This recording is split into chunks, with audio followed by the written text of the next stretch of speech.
Thank you. Hello, I'm Nidhi Rathi, pursuing my PhD at the Indian Institute of Science. Today, I'm going to talk about fair allocation of resources. This is a joint work with my advisor, Siddharth Barman.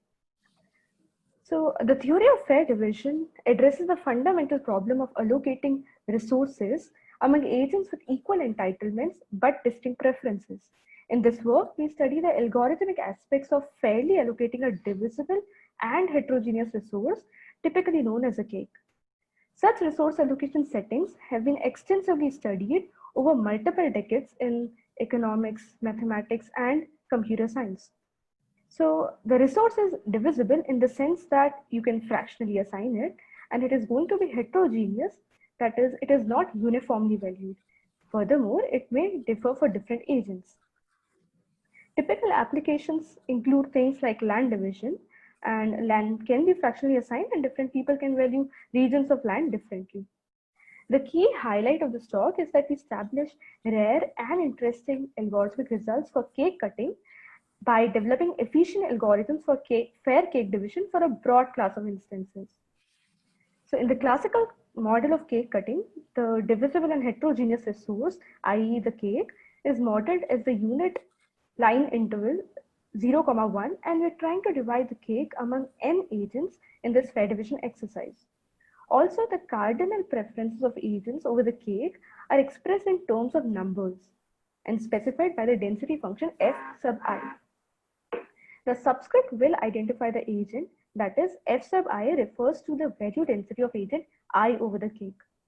For any interval x, y, under the under area of this curve, f sub I specifies the value for the agent I for this particular interval x, y. And we denote it by vi of x, y. So that's the model. What's the problem now? The problem is to divide this cake into n partitions by making exactly n minus 1 cuts on the cake. Every agent gets a single connected subinterval of this resource, and according to her valuation, she will have some value for this interval. Here piece I sub I is assigned to agent I. The entire exercise is to find an n partition of the cake and assign exactly one interval to each agent in some fair manner. While there is extensive work on non-contiguous fair division where an agent can possibly receive multiple intervals, throughout we'll be focusing on a more challenging notion where each agent is assigned a single interval. And in many applications, contiguity is a natural requirement of the problem, such as in land division. The fundamental notion of fairness in this line of work is that of envy-freeness. This notion was introduced by Foley back in 1967, and since then there has been an extensive body of work. And as the name suggests, a cake division I is said to be envy-free if and only if each agent prefers its own interval over that of any other interval. The notion of envy-freeness translates to saying that, look at the interval I sub I that is assigned to agent I and her value for this interval, that is Vi of II. This value must be at least as high as agent I's value for all the other intervals made on the cake, I sub j's. So also observe that I am invoking agent I's valuation on both sides of this inequality. Again, equivalently, we can write the definition of envy-freeness in terms of value densities, FIs. So Stromquist in 1980 showed that it is possible to guarantee an envy-free cake division in which every agent receives a contiguous piece of the cake. Stromquist's result, together with Sue's topological proof of existence, is widely considered as a cornerstone of the cake cutting literature. Almost 30 years later, though, Stromquist himself showed that with respect to algorithms, we are out of luck. Let alone exponential time or doubly exponential time, there is not even a finite time algorithm. Though this result holds in the adversarial model, nonetheless, it's a very strong negative result. The algorithmic results for envy-free cake division remains elusive even if we relinquish the contiguity requirement. The best known algorithm known for this setting, where we do not focus on the connected pieces and we allow for disconnected pieces, is a hyper-exponential time algorithm by Aziz and McKenzie in 2016. So even though envy-free divisions are guaranteed to exist, it is computationally intractable, and there are strong negative results with respect to computation. In sharp contrast to these algorithmic barriers, we show that for a wide class of instances, there does exist an efficient algorithm for finding an envy-free cake division with connected pieces. The key highlight of this talk is to identify computationally tractable instances for this problem. Our algorithm finds a connected cake division wherein the NV is eta small.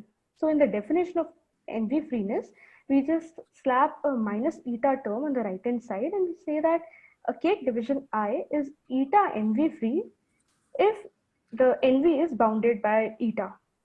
But interestingly, the runtime of our algorithm depends on log of 1 by eta. That is, the NV can be driven exponentially close to 0 in polynomial time. And hence, our algorithm efficiently finds a connected NV-free cake division up to an arbitrary precision. But for the purposes of talk, let's keep this aside and focus on the quintessential notion of fairness, that is NV-freeness. And from now on, whenever I say NV-free division can be computed, I mean to say NV-free division up to an arbitrary precision can be computed. The key contribution of our work is to identify an encompassing property known as the monotone likelihood ratio property, or MLRP for short, that leads to multiple algorithmic results for cake division. While a number of hardness results exist in this setup, we show that if the value densities of the agents satisfy monotone likelihood ratio property, strong algorithmic results do hold. That is, for any cake division instances wherein the value densities satisfy MLRP, our algorithm finds an NV-free cake division polynomial time. Here, MLRP is a property of value densities, and I'll be discussing it in the coming slides. But the point I wish to emphasize here is that the MLRP densities forms a large natural class of valuations. It is indeed a common assumption on agents' utilities in many economic setups, and multiple distribution families are known to bear this property, such as Gaussians with common variance, exponentials, Poisson, binomial, linear functions, and so on. That is, we are addressing all of these distributions in a unified manner, and we develop rare and interesting algorithmic results of cake division. Conceptually, identifying this unifying property of MLRP is an important contribution, and in the context of fair division, it leads to interesting algorithmic results. So we say that two value densities Fi and Fj satisfy MLRP if and only if their likelihood ratio, that is Fj by Fi, is non-decreasing over the whole domain. In the adjoining figure, it is simple to see that Fj by Fi is increasing over 0, 1. Intuitively, this property asserts that density Fj puts higher mass as compared to Fi towards the right end of the domain. Let us, for example, have another or the third density function in our system, say Fk. Here, Fk is putting even higher mass towards the right as compared to Fj. That is, Fk by Fj is non-decreasing, and so is Fj by Fi. It is quite easy to see that this property of MLRP is indeed transitive in nature. That is, Fk by Fi will also be non-decreasing. Coming back to cake division, we'll say that a collection Fi's of value densities satisfy the monotone likelihood ratio property if and only if for each I from 1 to n minus 1, the ratio Fi plus 1 by Fi is non-decreasing over the cake. That is, these agents are indexed such that the consecutive likelihood ratios satisfy MLRP. Therefore, in cake division instances with MLRP, value densities Fi and Fj satisfy this property for all I less than j. Also, we show that we can efficiently compute this MLRP order. As an application of this property in the context of cake division, assume that each agent has some favorite piece on the cake, say mu I, and her value drops as a Gaussian from that point. To reiterate, many distribution families are known to bear MLRP. In particular, this property holds if all the value densities belong to any one of the mentioned distributions. Furthermore, linear translations of log concave distributions also satisfy MLRP. Therefore, our work obtains novel results for all of these distribution families in a unified manner. To reiterate, for cake division instances where all the densities satisfy MLRP, we develop an algorithm that finds an NV-free cake division in polynomial time. Instead of going from one class of valuations to another, what we do is identify this unifying property and build an umbrella framework that works for a broad class of instances. Towards our goal, I'll now introduce a solution concept known as ripple divisions and prove that under MLRP, every ripple division induces an NV-free cake division. That is, we define another concept of cake divisions and develop its connection with NV-freeness. I'll give a brief overview of how intermediate value theorem leads to universal existence of ripple division, and then employing a binary search, we are able to find ripple division and hence NV-free divisions in polynomial time. So what's a ripple division? Give me any indexing of agents, the set of points x0 equals 0, x1, x2 till xn equals 1. This forms a ripple division of the cake.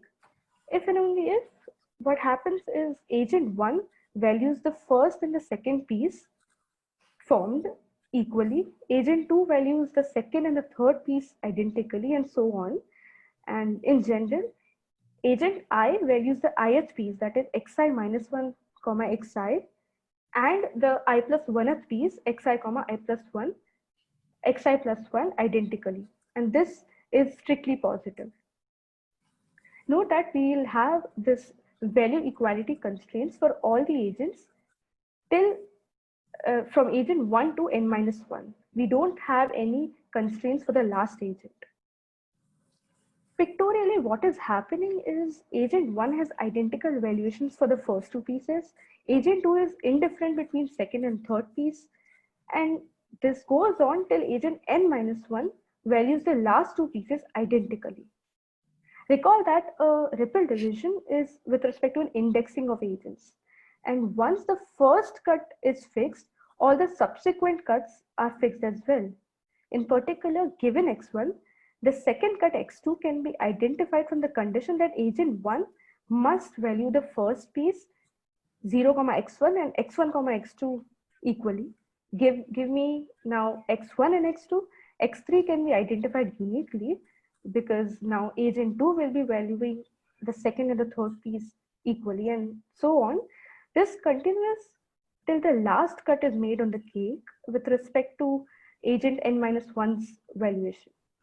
One can therefore now view this last cut xn made on the cake as a function of the first cut made on the cake. The idea is to find an x1 such that when I go through all these ripples, the last cut falls at the right end of the cake, or xn equals 1. We show the existence of such an x1 via intermediate value theorem and limiting arguments, and hence establish the universal existence of ripple divisions. The concept of ripple division is applicable for any cake division instance with or without MLRP.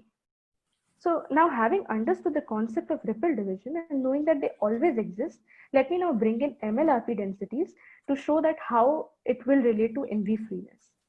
So for the indexing of agents that conforms to the MLRP order, a ripple division of the cake, first of all, it will divide the cake into n subintervals. I can now assign piece 1 to agent 1, piece 2 to agent 2, and so on till the last piece is assigned to agent n. This cake division is being referred to as being induced by the ripple division. And also observe that the ordering of assignments is the same as the MLRP order, which is indeed the indexing associated with the ripple division as well.